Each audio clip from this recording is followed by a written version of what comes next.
நெல்லை மாவட்டத்தில் ஏற்பட்ட கடும் வெள்ளப்பெருக்கு காரணமாக மேலநத்தம் பகுதியில் இருக்கக்கூடிய 60 வருடம் பழமையான பாலம் இடிந்து விழுந்திருக்கக்கூடிய அன்னை செய்தி வெளியாகியிருக்கிறது. மேலும் விவரங்களை நம்முடைய செய்தியாளர் ராஜா வழங்க நாம் கேட்கலாம்.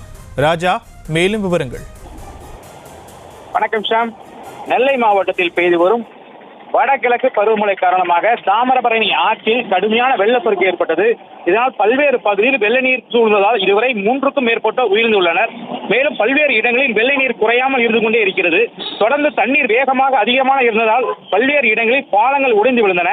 நெல்லை மேலப்பாளையத்தை அடுத்த மேலநத்தம் பகுதியில் உள்ள 60 வருடம் பழமை வாய்ந்த பாலம் வெள்ளத்தினால் பாதிப்படைந்தது. இன்று காலை இடிந்து விழுந்தது. இதனால் அந்த பகுதியில் உள்ள மக்கள் நெல்லை சந்திப்பு பேருந்து நிலையம், அம்பாசமுத்திரம் உள்ளிட்ட பகுதிகளுக்கும் செல்ல முடியாத ஒரு அவலநிலை ஏற்பட்டுள்ளது. ஊரை விட்டு வெளியே செல்ல முடியாத நிலைமையிலும் உள்ளன. மேலும் உண்ண உணவு இல்லாமலும் தங்களுடைய பாதிப்பை வெளியே தெரியப்படுத்த முடியாத ஒரு அவலநிலையும் உள்ளன.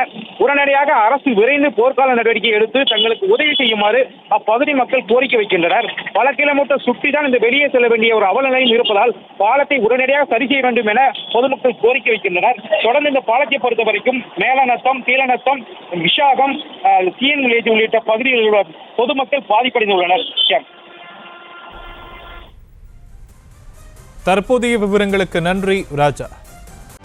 செய்திகளை உடனுக்குடனும் துல்லியமாகவும் தெரிந்து கொள்ள சப்ஸ்கிரைப் பண்ணுங்க.